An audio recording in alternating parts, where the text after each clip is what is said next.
السلام علیکم ورحمۃ اللہ وبرکاتہ۔ عزیز طلبہ، اللہ تعالیٰ کی ذات سے امید ہے کہ آپ سب خیریت سے ہوں گے اور آپ کو جو گزشتہ کام دیا گیا تھا وہ آپ نے مکمل کر لیا ہوگا، توجہ سے سنا ہوگا اور اسے آپ نے یاد کر لیا ہوگا۔ جو ہم نے وزن اور موزون کی جتنی مثالیں پڑھی تھیں اور جو اس کی تفصیل پڑھی تھی وہ آپ نے یاد کر لی ہوگی۔ تو آج ہمارا سبق الدرس الرابع اسم کی اقسام کے متعلق ہے اور صفحہ نمبر 82 اسم کی تقسیم باعتبار جنس کے یہ آج ہم پڑھیں گے اور اس کو آپ نے توجہ سے سننا ہے اور اس کو آپ نے یاد کرنا ہے۔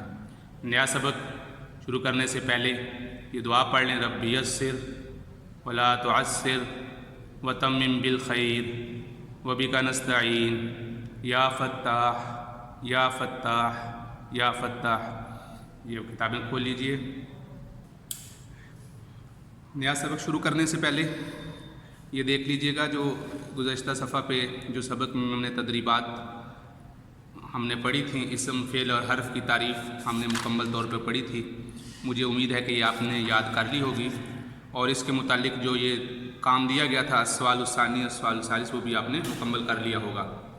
تو یہاں پر بتایا گیا تھا کہ مندرجہ ذیل الفاظ میں جو نمایاں الفاظ ہیں آپ نے اس کا ترجمہ دیکھنا ہے اور ترجمہ دیکھ کے آپ نے یہ بتانا ہے کہ یہ اسم ہے یا فعل ہے یا حرف ہے۔ ایک مثال ذکر کی گئی تھی جیسے ختمہ، مہر لگائی، تو اب اس کو آپ دیکھ رہے ہیں مہر لگائی یہ ماضی میں ہے تو اس میں یہ فعل کا معنی ہو رہا ہے تو اس کو فعل میں لکھ دیا۔ علی کا معنی پر تو یہ حرف ہے۔ قلوب تو یہ قلوب یہ اسم ہے تو اس کو اسم میں لکھ دیا۔ تو اسی طرح یہ باقی بھی لکھنے کا آپ کو کہا گیا تھا۔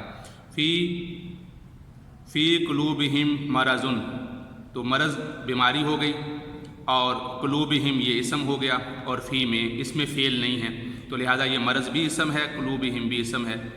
انزل من السماء ماء تو یہاں پر السماء آسمان یہ اسم ہے اور انزل فعل ہے اور من یہ حرف ہے۔ خلق اسی طرح فعل پیدا کیا بنایا، الانسان یہ اسم ہے اور من حرف ہے۔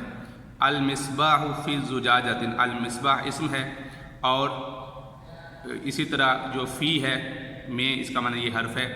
تو اس کے بعد جو تدریب الثالث تھی وہ اسم اور فعل اور حرف ان کی عربی میں ان کے نام بتانے تھے، الاسم الفعل اور الحرف ہے۔ یہ مجھے امید ہے مکمل کر لیا ہوگا اور اگر یہ ابھی تک مکمل نہیں کیا تو اس کام کو مکمل کر لیں۔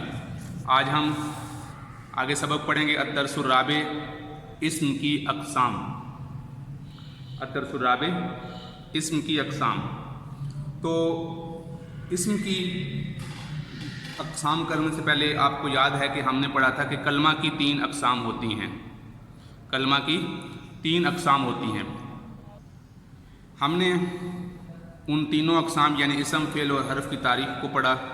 اسم کسے کہتے ہیں، فعل کسے کہتے ہیں، حرف کسے کہتے ہیں، پھر اس کی ہم نے مثالیں پڑھی ہیں۔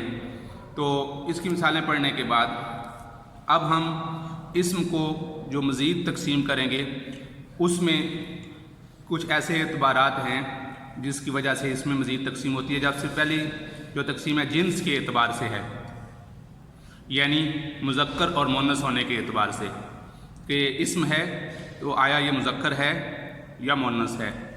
دوسری تقسیم اسم کی عدد کے اعتبار سے ہے کہ یہ اسم تو ہے لیکن تعداد کے اعتبار سے کیا ہے، واحد ہے، تثنیہ ہے، جمع ہے، ان کی تعداد کیا ہے، تو عدد کے اعتبار سے تقسیم ہوتی ہے۔ اور تیسری تقسیم متعین اور غیر متعین ہونے کے اعتبار سے ہے کہ یہ معرفہ ہے یعنی واضح متعین ہے جس کے بارے میں بات کی جا رہی ہے یا متعین نہیں ہے۔ تو آج کے ہم اس سبق میں اس کی تقسیم باعتبار جنس کے پڑھیں گے کہ یہ اسم مذکر ہے یا مؤنث ہے۔ عربی میں ہمیں کیسے پتہ چلے گا کہ یہ اسم مؤنث ہے یا مذکر ہے، اس کو آج ہم پڑھیں گے۔ جنس کے اعتبار سے اسم کی 2 قسمیں ہیں، مذکر مؤنث۔ ہر زبان میں اسم کی اسی اعتبار سے 2 ہی قسمیں ہوتی ہیں، مذکر اور مؤنث کے اعتبار سے۔ تو پہلی اسم کا نام مذکر ہے اور دوسری قسم کا نام مؤنث ہے۔ وہ اسم جو کسی مذکر شے کے لیے بولا جائے وہ اسم مذکر ہے اور وہ اسم جو کسی مؤنث شے کے لیے بولا جائے وہ مؤنث ہے۔ چلیں یہ تو بات واضح ہوگی، جو مذکر کے لیے بولا جائے گا وہ مذکر اور جو مؤنث کے لیے بولا جائے گا وہ مؤنث ہوگا۔ لیکن عربی زبان میں مذکر کے اسم کے لیے تو کوئی خاص علامت نہیں ہے، ہاں البتہ مؤنث اسماء کے لیے کچھ علامات ضروری ہیں جن کو علامات تانیث یعنی مؤنث ہونے کی علامات کہا جاتا ہے۔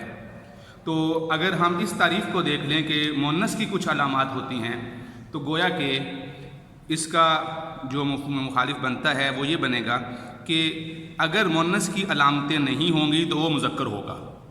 جب دونوں میں سے ایک چیز کی علامات کو ذکر کر دیا تو اس کا مطلب یہ ہوا کہ جو اس کے مقابلے میں دوسری چیز ہے مذکر، تو اس کا مطلب یہ ہے جب اس میں وہ علامت نہیں ہے تو وہ مذکر ہوا، کیونکہ مؤنث کی علامات ہیں۔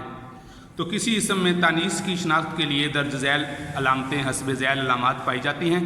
تو دیکھتے ہیں، سب سے پہلا طریقہ یہ ہے کہ لفظ کے معنی پر غور کریں۔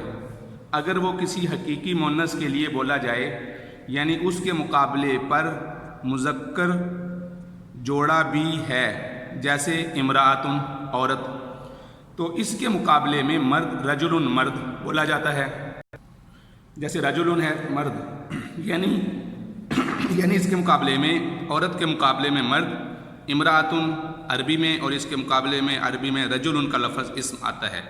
اسی طرح ماں ہے تو اس کے مقابلے میں جو مذکر استعمال ہوتا ہے وہ ابن باپ یہ آتا ہے۔ تو وہ اسم لازماً مؤنث ہوگا، تو ایسے اسماء کو مؤنث حقیقی کہتے ہیں۔ تو اس کی مثالیں ہماری زندگی میں بہت زیادہ موجود ہیں۔ جتنے جانور ہمیں نظر آتے ہیں وہ جیسا کہ بیل اس کی مؤنث گائے، تو اس طرح کے جتنے بھی جن کے مقابلے میں ایسا مؤنث جس کے مقابلے میں مذکر بھی ہے تو اس کو مؤنث حقیقی کہا جاتے ہیں۔ ایسے اسماء کو مؤنث حقیقی کہا جاتا ہے۔ حقیقی کا مطلب یہ ہے کہ یہ حقیقت پر مبنی ہے کہ یہ نفس الامر میں، خارج میں اور دنیا میں موجود ہے اور یہ مؤنث ہے اور اس کے مقابلے میں مذکر بھی موجود ہے۔ اسم کی اب دوسری قسم پڑھتے ہیں مؤنث کے اعتبار سے جو اس کی علامتیں ہیں۔